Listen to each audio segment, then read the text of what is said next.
All right. So, so glad to have you guys here. And just to meet, just to talk about this and to share what our experience has been like, and maybe what struggles we've had, what victories we've had. So I want to encourage you to use the chat to ask questions if you're uncomfortable with, you know, raising your hand and getting on camera.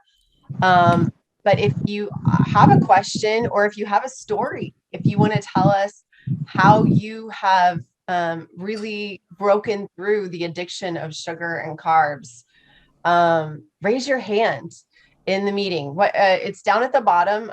If you're on your computer, it's under reactions. You click on reactions and then you click on raise hand. And then raise your hand and we'll just go to you. If not, then you're more than welcome to put in the chat, what you want to say. Hi, Donna. Good to hear from you. Hi, how are you? Good. How are you today? Not too bad. I actually do have a question. Yeah, go Um, ahead. so I just recently went off my antidepressants after like going down. And I don't want to say that I don't feel depressed or anything, but I feel like super more emotional than normal. So how long do you think that will take for, I mean, I've healed everything on carnivore. So that was like my last med besides my steroids to get off. Okay. And I just wonder, like, is that normal, or should I be going back on them? Or I mean, I've been on them a really long time. Yeah. It depends on how my experience. This is not any kind Right. of professional advice or anything. All I can tell you is my personal experience and the experience of clients that I've had. And it is what I call, whenever I would taper off, like taper down, from say 900 milligrams of lithium to uh, 800 or 750 100 milligrams of lithium. There would be that rock the boat moment where you could feel the boat rocking, but you don't feel like you're tipping over. you That's how don't I feel like feel. you don't feel like you're drowning. You don't feel like you're going to the psych ward, but you feel that rock the boat moment where you're just like, okay, something is shifting, something is changing. And so it's really important to be very aware and to be very accountable to my accountability was my psychiatrist. Hey, Dad, could you mute everybody else in the meeting except for Donna? Okay, there. There we go. So what I have found is that I cannot be a good indicator of my mood when it comes to those rock the boat moments. I need to have an outside set of eyes looking at me. I need to have somebody else who, and it could be just your husband, it could be your friends, it could be even somebody that you really know well online. Just somebody to check in on you and say, hey, you don't normally talk like this, or you don't normally act like this. But I think that would be a really good litmus test to just have somebody else aware and to say, hey, I'm titrating off of these meds. Let me know what you see. I had taught my husband is the one who's been paying attention. And so we have like these, see, I can't even talk without. It's okay. It's like, okay. I totally understand. my eyes out right now. I totally understand. So he has been talking to me, and he has noticed that I've been much more emotional. I probably shouldn't have. I mean, I'm already there, so I'm sure I'll get through it. But this was probably not the time to just go off meds. I mean, we have lots of my son, my youngest son, committed suicide 20 years ago Yes. in February. and we had issues, surrounding that. And then I have other things in my life that span these like few months. And I wasn't even really paying attention to that when I started going off meds, because when I started carnivore 6 months ago, it was like my last ditch effort to get healthy, because I had cancer and I had adrenal insufficiency, and I just felt like, my life was pretty much at home. I was just sick all the time. I couldn't live my life. I had to medically retire because I could work, but if I worked 5 days a week, because I was a probation officer, I dealt with sex offenders at the time. So if I worked 5 days a week, then I had to like use my weekends to completely recuperate to work the Yeah. next 5 days. Yeah. So, like I wasn't spending time with my family or anything like that. So, that was why I went on carnivore. And my cancer's in remission. I've been working with Danny to, get my steroids down. So that's good. So I'm off of everything. I was off of everything except for my steroids and my antidepressants. So I went ahead and I started in October to go down, not thinking that this next December, January, February was coming, which are hard months for the family. I have, between the two of us, we have 6 kids, 5 that are living and 11 grandchildren. And, they're all married and we have to deal with their issues. And my husband has his own issues. And so I didn't really, probably chose a bad time and should have like thought that through a little better. Let me ask you a question.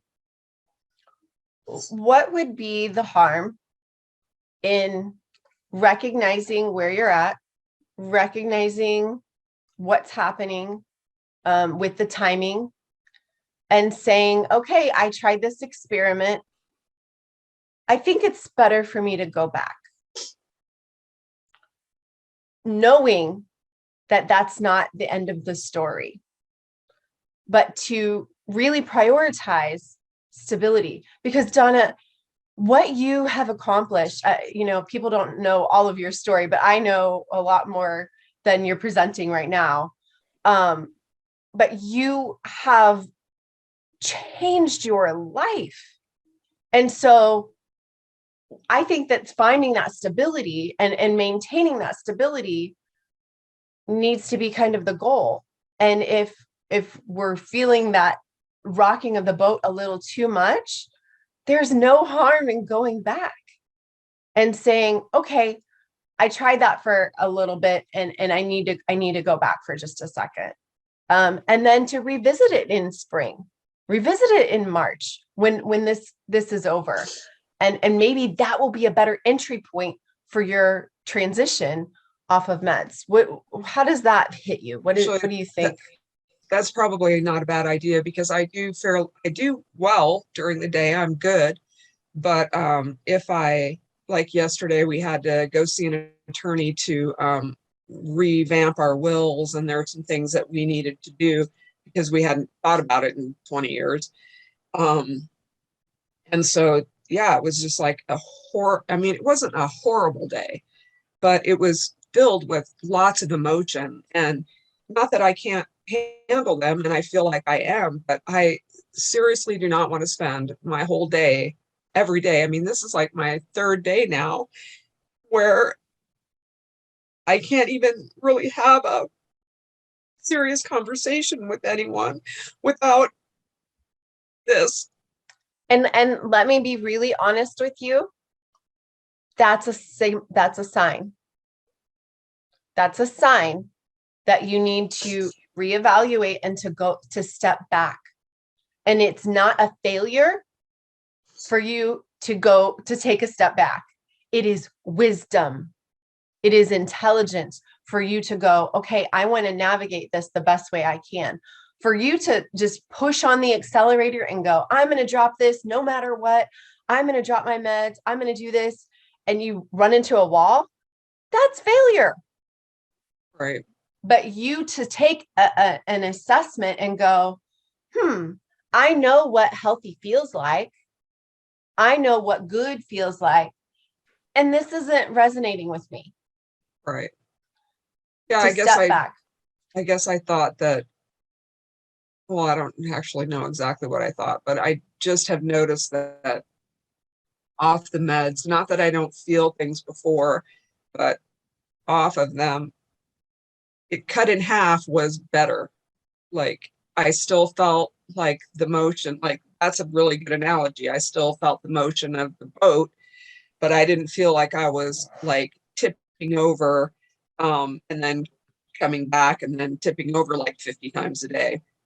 Yeah. You know, So I just, let me just tell you real quick what it looked like for me. And everybody is different.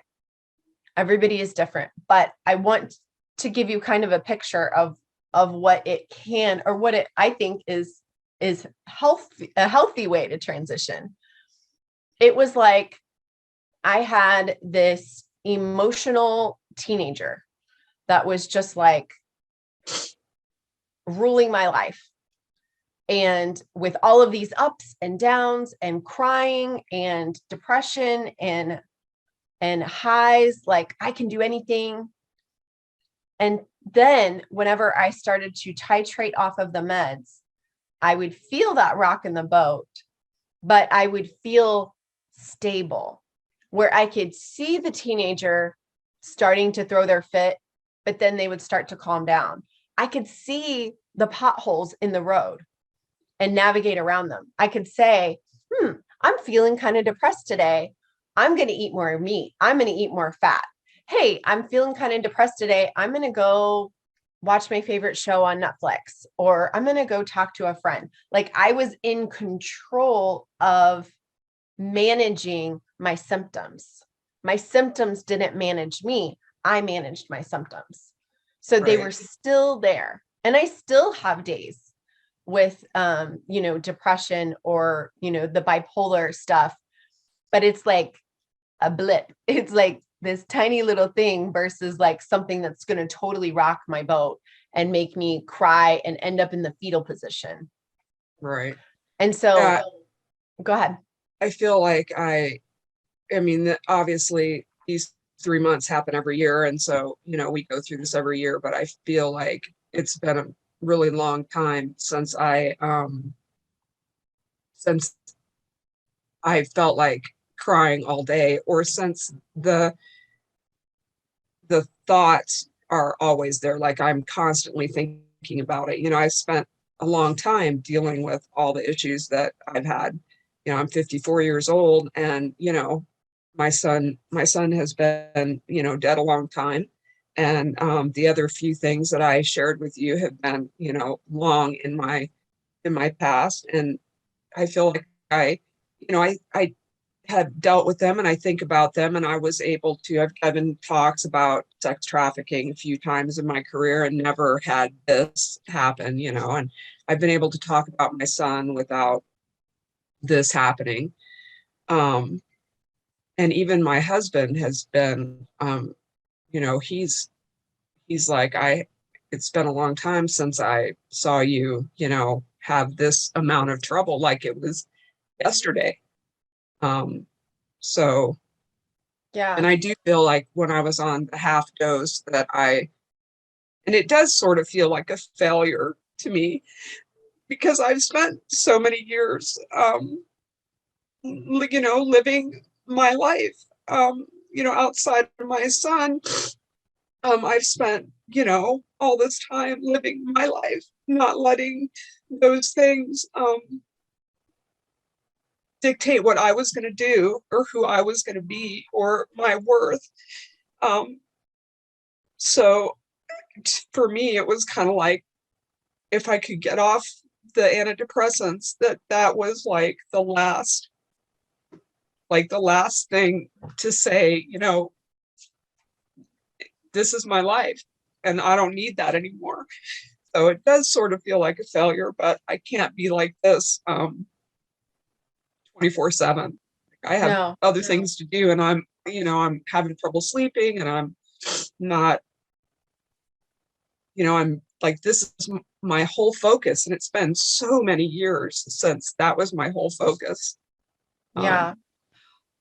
But I really, I commend you. I commend you so much for having this honest conversation with me right now, because and I know you, Donna, you seek the truth. And so the truth may be, I have to be on a small dose of meds for a little bit longer.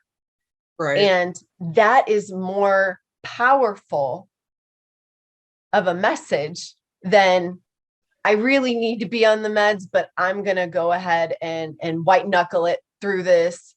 And Yeah. I'm going to go ahead and cry. And what message is that giving? I know your message, and your message is always authentic and transparent and truth. And so it's very honest to say, I'm not ready yet. And that's not failure. That's winning, in my opinion. That's complete wisdom. I appreciate that. I think I will go back on at least the half dose and see how I feel, because I guess I've had so much healing in 6 months that I just didn't think about the whole timing of the whole thing. And I guess that makes a big difference, at least after all these months go by and February goes by and we deal with our kids and everything, then I can at least take that step back and maybe start again, and without all the, because my daughter is like big on this anniversary thing, and so we always have all this stuff going on with her, and we always have to watch her, and Yeah. 20 years later she still struggles, and every now and then we're back at the psych ward with her because she can't deal, and I don't know that I could deal with that this year. Like No. this, I mean, we both be in the psych ward. Well, and you got to put the oxygen mask on yourself first. Right. You got to put even though she's an adult, she's still your baby, and you got to put your oxygen mask on yourself first, and to take care of yourself, and to find that stability. And what's really cool, Donna, is what stability feels like. Right. Like you have your baseline now. And so all you have to do is stay tethered to that baseline, stay connected to that baseline by, coming to groups like this, by reaching out to people and being honest about where you're at, and to recognize that failure is not going back on your meds for a little while. Failure is ending up in the psych ward because you weren't wise about your choices. Right. That's failure. And navigating this as a responsible human, Thank you. I'm glad I came to this meeting, because I think I needed somebody outside my husband to say that, because my husband's always supportive. He always says it's okay. He's always like, do what you think you need to do, and I'll support anything you say or anything you want. But I think sometimes I need to hear like the more, I don't know, this isn't a failure, do your baseline, like you just said, more that than what he says. Well, and the Thank cool you. part is that you have that navigation system, and that you have that knowing of what your baseline feels like. A lot of people are navigating this going, I don't even know what normal feels like. All I know is crazy. All I know is imbalance and insanity. And so I think it's so awesome that you recognize and that how wellness feels and stability feels. So all you got to do is take a step back and go back to that. I didn't think that I would be so, I didn't think going off would like cause this. I don't think either. I thought after 20 years, I mean, how do how do you end up act like that? I don't think I really thought that this would happen. And so I think it caught me off guard, as well as, but I think that's what I'll do. Thank you. No problem. And Claire would like to add something. Donna, Sure. Is that okay? Claire, Yeah. Go ahead. Hi. Donna, I just wanted to tell you I'm following you through SVG, through Instagram, and be proud of yourself and what you accomplished and how you help me like day to day. You cannot imagine. So there is no failure. You can be weak sometimes. It's good to be weak and to accept to be weaker than the previous day. It happens. And That's always been a hard one for me, the whole week thing. Yeah, yeah, that's always been really hard for me. I do, like look at that as, for me at least, I hate to feel like this because I do feel like weak. And I mean, I haven't told everybody my whole story, obviously, but that's a hard one for me because I take like great pride in have lived my life this last 20 years under the kind of mantra of, this is my story, my book, I hold the pen, not you, I'm writing it, and this is mine. And so when those outside things from all this time come back like this, and it does make me feel like like I'm losing and they're winning. That's stupid, but it's how I feel. I really understand because I sometimes, maybe often feel the same. And when I have these days, I feel ashamed, and most of the time I want to be alone, and I want to hide this and not putting words on it because I want to be stronger to support everyone, but sometimes you have to support you and you can be weak for a while. Thanks, Claire. I appreciate that. And I wanted to ask you something else because on SBG, I saw that you were trying to do the fasting and feasting currently. And right. I'm thinking that those days you should not try about the fasting. You just go with eating. That's what happened to me the other day. That's what kind of like led up to this whole thing, was that I was fasting and I had a really awful day like 3 or 4 days ago, and I didn't cook. All I wanted to do was dive into this jar of peanut butter. Thank God my husband recognized that, and that peanut butter jar disappeared. But I ended up like eating bacon and a steak that I had, and then at like 7 o'clock I was still wanting to dive into that jar of peanut butter, and I just went to bed. I was like, that's it, I'm done for the day, and went to bed. And then the next day, man, I was cooking like a fiend. And yeah, I did stop the fasting. Just for now. Yeah. I think it's just too much for now. And I think it's really important. Go ahead. I didn't share like any of this in SBG either. I didn't, I just kind of was trying to white knuckle through it. But then this morning I'm like right back in this emotional freaking wreck. And so I'm like, I need to figure this out. And it was like, I think, grateful that it was Saturday and it was you. I was like, oh, I know where to go. So. Good. Well, and sometimes to have a smaller community to speak about our troubles, because that's true. There's like a lot of people in SBG right now, and I always feel like I don't know. Anyway, thank you, Claire. Thanks, Emily. I appreciate it.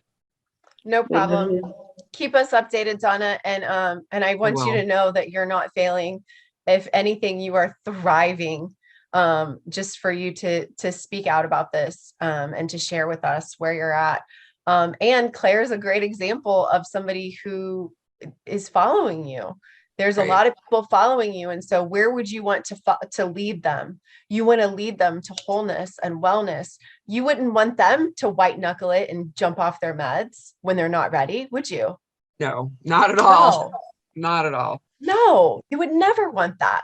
So it's very important how you're walking because people are following you. Right. Thanks, everybody, for listening. No problem. Thanks for sharing.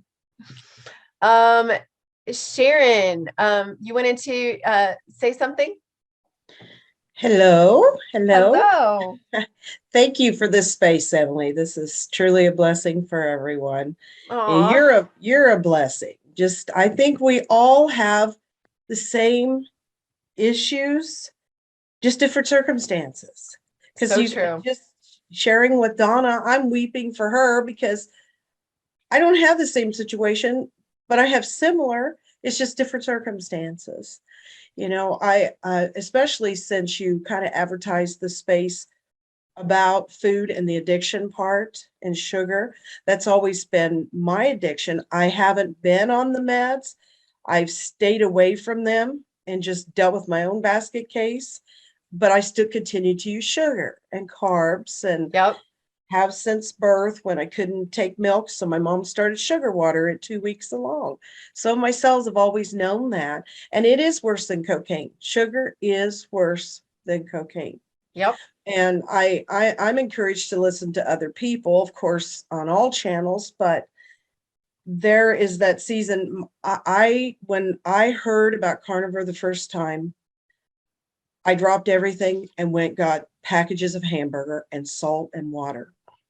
And the first day I felt a feeling I don't think I ever felt in my entire life. And the second day, there must be a heaven there Oh, because I didn't feel a hell. Because oh, heaven and hell is a present reality to me, and my choices of thoughts and actions can lead me to either way. I remember waking up after sleeping all night long at 51 years old and thinking, I don't think I've ever slept all night long. And wow. that was like 6, 7 hours because I was When always when eating. was this, Sharon? Oh, probably a year ago, probably at least a Wow. year ago. And that third day, I wept all day in joy because it was the first day in my entire life that I did not want a carb, a sugar. I just sat in peace. Wow. Peace I could never achieve through yoga or through, any outside modality. It was amazing. And I thought, I have it. And that third day is when I came across your channel. And I thought, oh, all these crazy people, I'm not alone. All these lost souls that, use sugar the way I have. I used to I've learned a long time ago, it doesn't matter what addiction you have. It's just feeding something. It's just, taking that place. And I went to bed thinking, I have found heaven. I can live in heaven. And I woke up at 3:33 in the morning with such an aggressive headache and Mm, body aches. I had to crawl to the bathroom and hold my head for hours. I couldn't weep. I couldn't talk. And finally I sat down with a peanut butter jar and took a bunch of Advil. And it took me hours to come out of that. And of course, I learned then that, I'm not a cold turkey. Some people can stop and start, but I learned about electrolytes and, all these things. And I've never found my way back to that third day because the detox is so severe for me. So that's the state. I want to say to those that, are considering this, oh, go for it. But some of us can't jump ship. yes. Isn't that what Donna was saying about the meds? I'm similar to that with the food. So thank you for offering this space. I'll do some one-on-one coaching. I'm sure, I can get help to, you know, get from A to Z. Yeah. Yeah. And I think it's so important, you touched on that everybody is different and you have to know yourself. You Yes. have to know yourself. You can't have this little like, cookie cutter prescription of how to do this. So many times people come to me for coaching and they're like, tell me what to do. Tell me what to eat. Tell me when to eat. Tell me how much to eat. And I'm like, no, we can talk about it together. but you have those instructions inside of yourself. There is no way I can be inside of your body. There is no way I can feel your headache. There is no way I can feel your nausea. I can feel your energy. I can feel your fatigue. There's no way I can say that I know how Sharon is feeling happy. I know that Sharon is feeling sad. You are the only one inside your body. And so you have to have that inner clarity. And so that's what I do with my coaching is I teach people to listen to themselves. It's not about the food. It's way deeper than the food. Yes. And that's why I see for myself helping other people in other areas of coaching myself that, it always comes back to me. It's not, but it's great to have that, like Donna was saying, that outside that can offer suggestions or say, hey, wait, are you seeing this? Or maybe try rice instead of potatoes, little things that can kind of fine tune it. So I would encourage everyone, find a coach, find somebody you can, have that outside, especially I live alone. So, I could call Donna's husband maybe, but, I don't have that other person. So rent him out, Donna. that's great. That she has a partner. Thank you much, Emily. No problem, Sharon. Thank you so much for sharing. I appreciate that. Keep us updated. All right, Becky, you have your hand raised? Oh, okay, sure. I decided to go outside and put my feet on the earth because several people I'm following say that's a good thing to do. It is. In fact, George said he was outside too. So I thought, okay. And plus I have to say, I love the George to the world. Oh, George is amazing. So now I'm going to cry too. Oh. So I'm not really carnivore, but my husband and I are trying to go towards that direction. And I'm still eating some carbs. Do have a sugar addiction.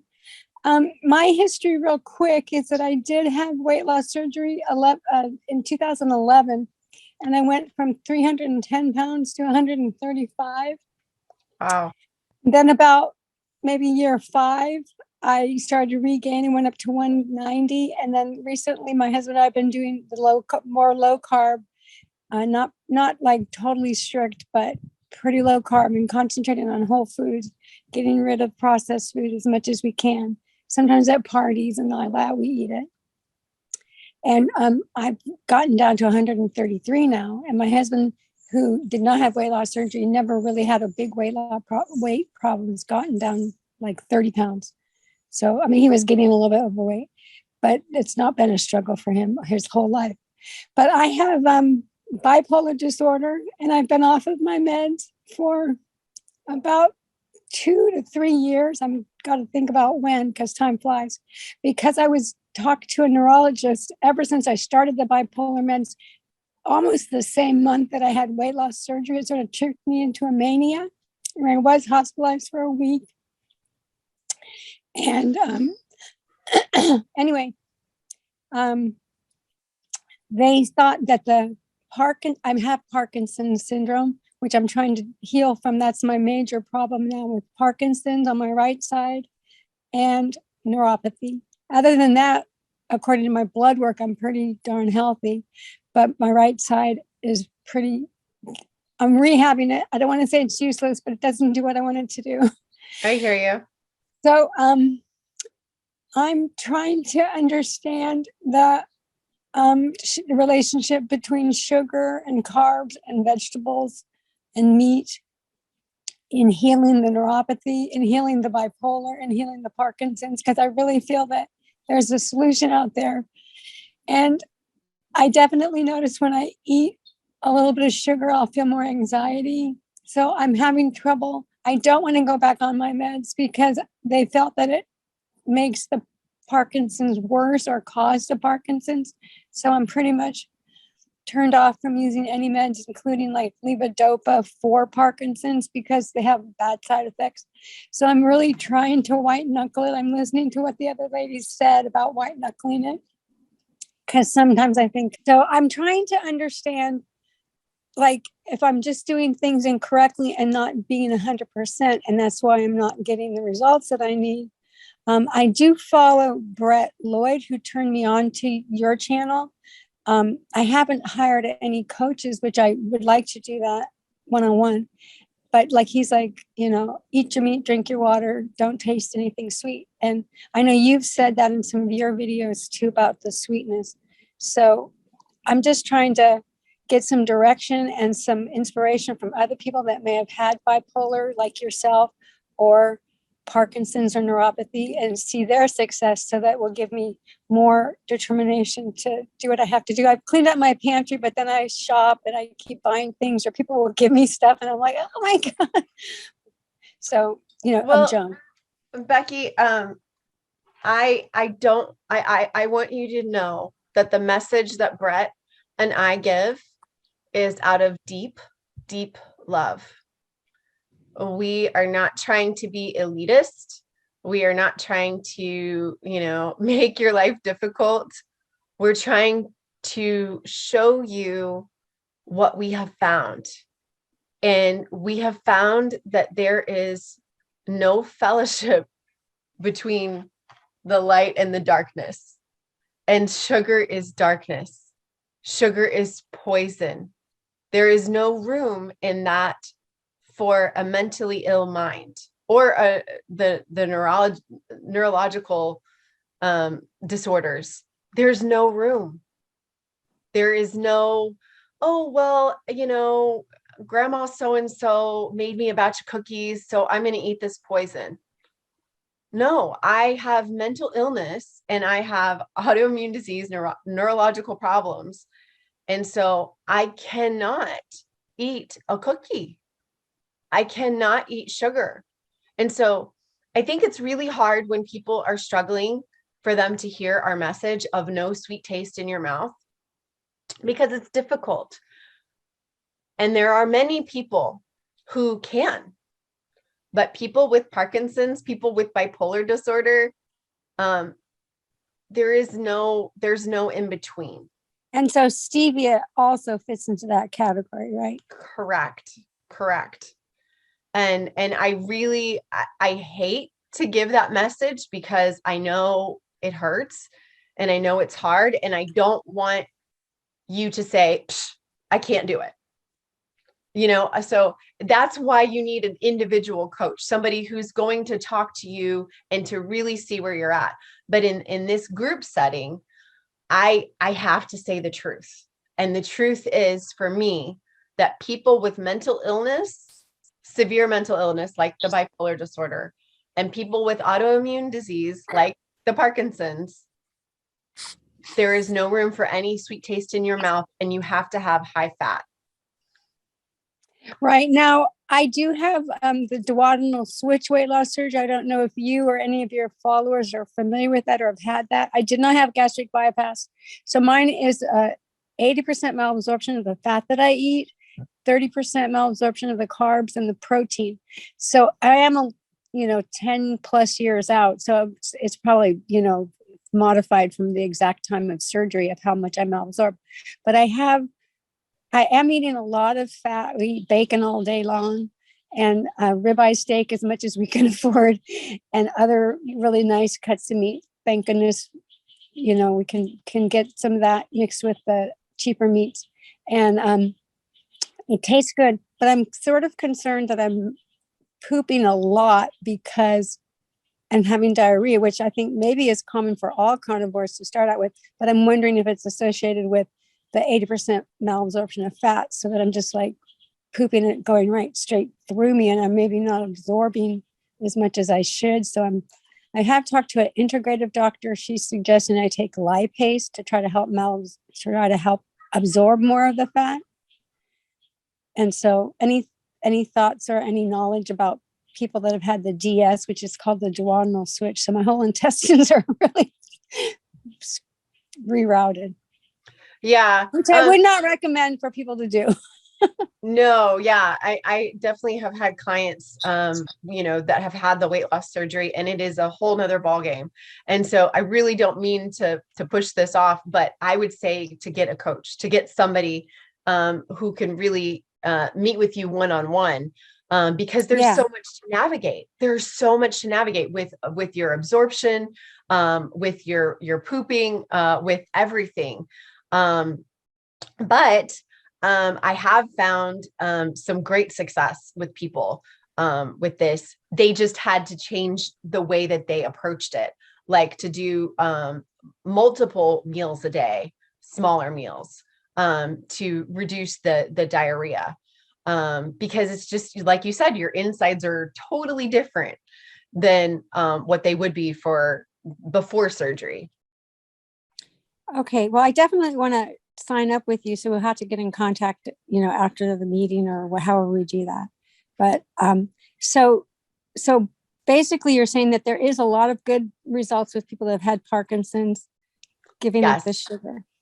Yes, Parkinson's, and George had to leave, but George and I both had multiple sclerosis, and we resolved our symptoms with eating animal meat and animal fat and not having a sweet taste in our mouth.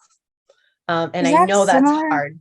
Is that similar in general to Parkinson's? Very similar. Very similar.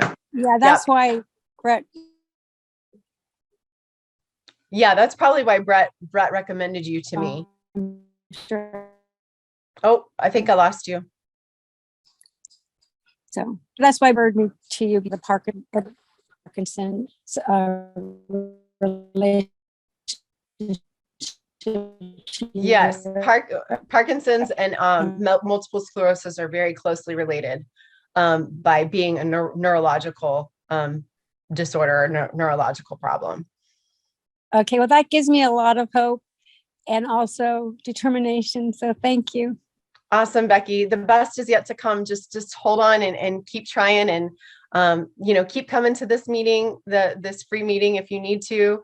But reach out to me if you want some one-on-one help. Oh, I do. So I need a little help technologically to do it. So maybe you can also reach out to me. Okay, just email me at innerclaritysystem@gmail.com. Awesome. Okay, perfect. Thank you. Awesome. Thanks, Becky. Vero Campo, you wanted to say something? Yes. Hi, good morning, everyone. This is my first time in this group. Hello. Hello. As I'm listening to some of the stories, I wanted to share mine. Okay. Okay. Good. 2017, I went to a high fruitarian diet. And then by 2018, I had to cut it cold turkey. So it's not like I transitioned little by little. And this is what I've noticed. I was crying for everything. I was not myself. I was having tremors on my neck. And I am a 40-year-old person. And I just couldn't understand why I was having neck tremors, my hands shaking. I don't want to say Parkinson's, but I was even recording myself what I was feeling on my neck. The doctors couldn't find anything to me. And I'm like, I know something's really wrong with my body. I was having a lot of anxiety, but I just couldn't understand why I was crying for everything, literally for everything. Things that really never got to me were coming to my mind. And it was just awful. Then I had to start putting it together that probably I did not transition from the high fruitarian diet to a regular diet. I just went cold turkey. And those tremors on my neck were the worst thing ever. My legs moving, like I could be just sitting and then they would just be jerking. And then by 2019, I was feeling that every time I would eat certain spices, let's say black pepper, I would become really apathetic. By that time, I guess my body was already used to the standard diet, but I was becoming really apathetic, sad. And I'm like, hey, this morning I was fine. And I just want to clarify, I was not taking any meds or anything. It was just me, myself, dealing with my emotions and dealing with everything that I was going through, even though the doctors couldn't find anything. But I had to start putting together that every time I would eat something with black pepper, I would Yeah. become really apathetic. I've heard that so many times. Black pepper is a culprit. Go ahead. Yeah. Yeah. So I stopped all spices because I can see it, I can feel it. So it's just the worst feeling. And when I heard your story, Emily, on one of the YouTube videos with, I believe, Carnivore Yogi, Oh, yeah. yeah, it really caught me. It's just like, gosh, I'm hearing a lot of what she went through with what I was feeling. My brain was so slow. I left meat in 2016. So I was really so slow in my brain. A few times I just couldn't talk, but I thought, I really thought that it was just me, having to go through some depression and not wanting to go through meds. But I just, started putting things together. And here I am now trying to see if I can heal all the damage that I did to my body because of the vegetarian and high fruitarian diet that I did. The worst thing ever. Yeah. Yeah, I just wanted to share that with everyone. So what did you switch to? What are you eating now? As of December 6th, I started carnivore. So I'm still not feeling the energy, to be honest with you. I'm still not feeling my best emotionally, but I'm still transitioning because I was just on this standard American diet a few months ago. But at least I'm not crying as I was back in 2017. I'm feeling better than back then, because back then it was, like I said, just the worst, feeling these jerks, feeling these spasms, feeling my neck moving out of nowhere, and just, having anxiety for everything. I couldn't even, talk to anyone. And I was like, what's going on? I was a very confident person, and something's really wrong. And like I said, the doctors couldn't get anything. I was just, I knew I was pre-diabetic ever since I had my third pregnancy in 2010. But I guess I made the mistake of going high fruitarian because, a few doctors talking about it, and it just didn't work for me. I was just going through a whole mess of symptoms. And here I am trying to see if this is what's gonna help my body, because I'm really sensitive to many of the herbs, spices, even broccoli. If I eat broccoli, I honestly feel really sad after. Yeah. Great, my mental fog. And I really hate it because I need my brain to be working, but feeling apathetic, not being there for your family is just the worst. And it's just every time after I eat anything cruciferous, but worse with black pepper. So in my food, no spices at all. Yeah. Well, and I want to encourage you because I think we don't realize sometimes how sick we are. Yeah. And we think, okay, it's been a month, I should be better. But you don't think about all of the damage that we've done before. And a pretty extreme diet of being eating fruit only or eating vegetables only, that really deprived the brain of the animal meat and the animal fat that it needed. And so, yes, it's amazing that you're giving your brain that now, but it's only been a month, and it takes time to rebuild those pathways, and to rebuild, basically your body and your brain. So I just want to encourage you that it does get better. And I'm so glad that you spoke up and that you shared with us your story, because it's so hard to feel alone in this journey. Yep, definitely. Thank you, Millie. All right. Thank you, Vera. Mario. Hi, I can hear you. Can you hear me now? Okay, Yes. great. Hello. Hi, everybody. Hi, this is my first time here.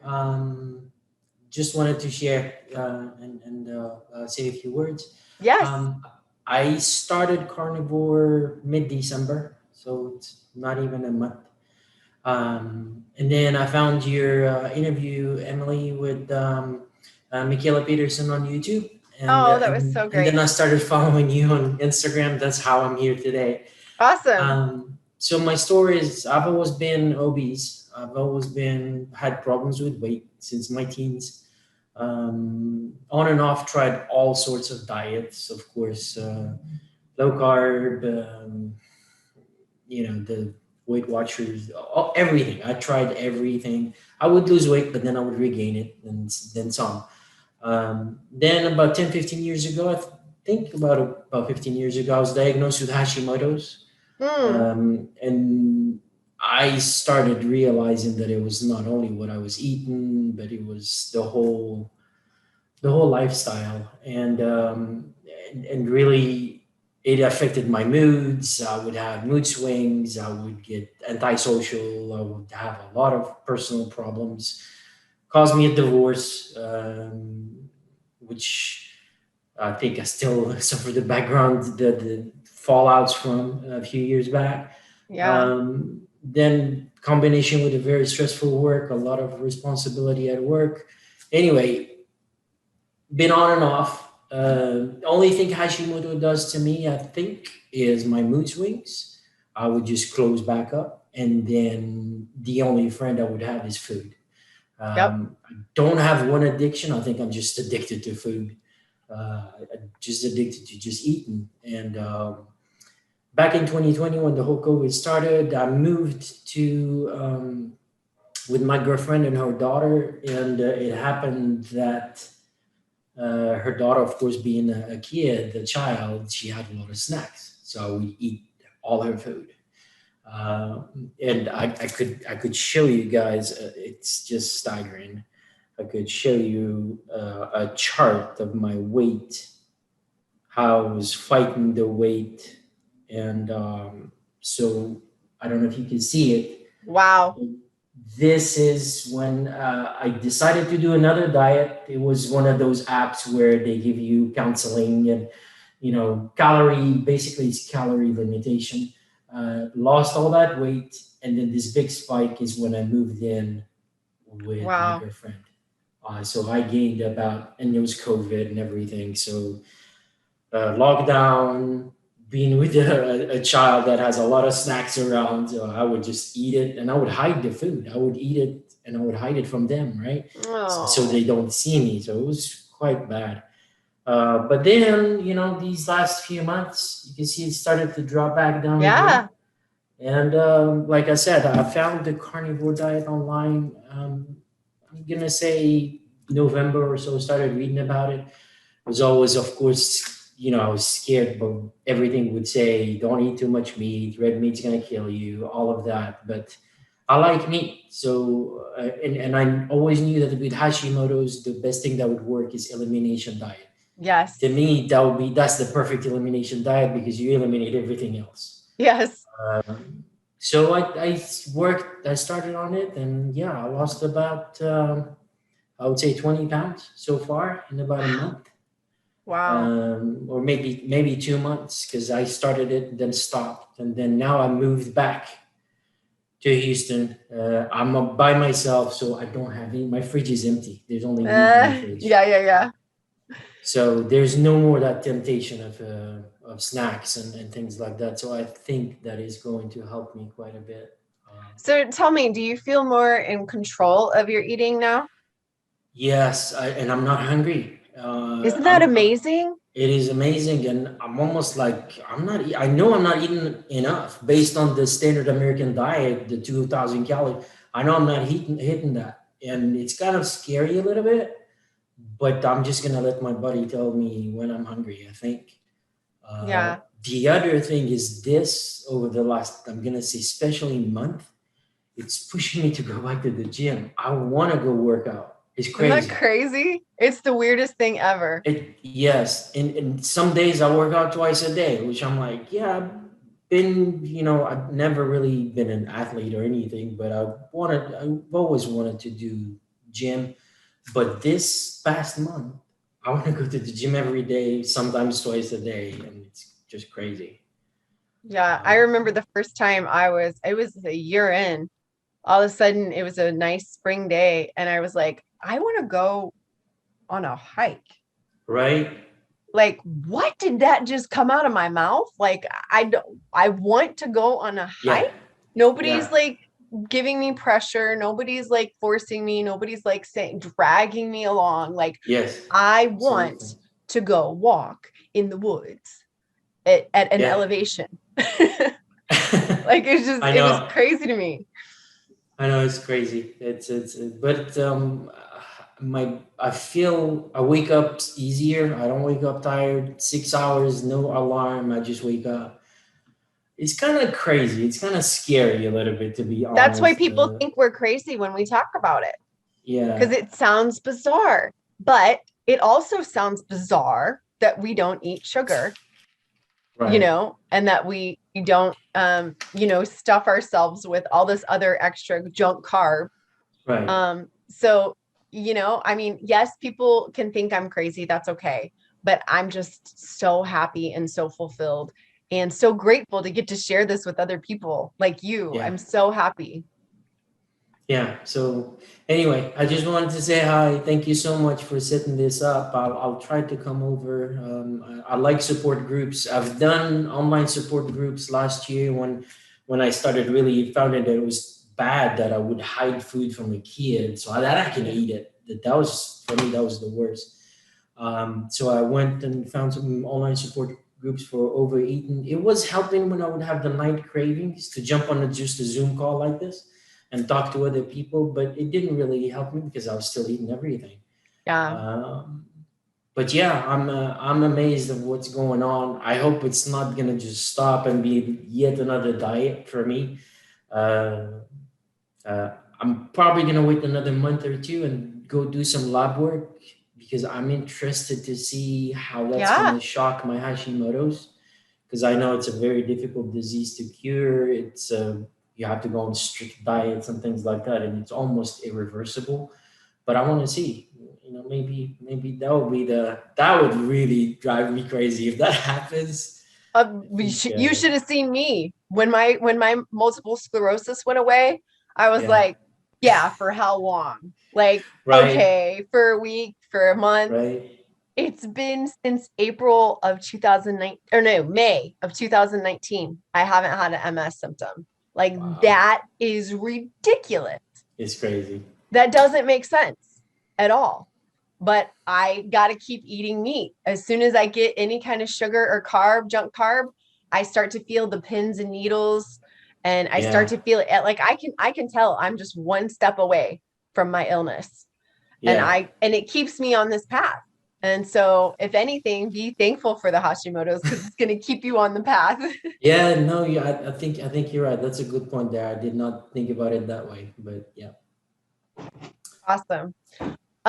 So we are almost out of time. Mario, thank you so much for sharing that. I Thank you, really Emily. appreciate Thank you, that. everyone. Yeah.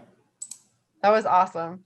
I did want to address one question in the chat. Mario had asked, what is SBG? That is Steak and Butter Gal. So you can find her on YouTube or on Instagram, Steak and Butter Gal. Okay. Thank you, everyone. Yeah, no problem. I'm trying to see if there's any other questions that I missed. Did I miss anything, Dad? Emily, Oh, yes. Rebecca, I don't think she meant to privately message me. She wanted to know why vegetables are negative. She's a trained nutritionist at UC Davis, and she doesn't understand. And so she wanted to know why it's hard on you and if people eventually add vegetables back after healing. Yes, I think that's a very good question. So it's really difficult to go against the narrative of what we've been taught. And we have been taught since we were children to eat your vegetables. And we have been taught by doctors and by scientists and by the medical community, by everybody, that vegetables are healthy. So why in the heck are these carnivores going against all of this knowledge, all of this information, all of this data, all of this science? But what I've found is that, number one, there's a very intentional message that has been given to us that is not in our best interest by our government, by our food pyramid. And I won't go into that too much, but all I ask is that people do their own experiment. and to do this as a tool, use carnivore as a tool, as an elimination diet. And then remove all of those, because you're not going to be nutrient deficient if you're eating animal meat and animal fat. Do that for 30 to 45 days. And then reintroduce one new vegetable a week. Reintroduce one new food a week that you're just dying to have, that you just really think that broccoli is really important to you.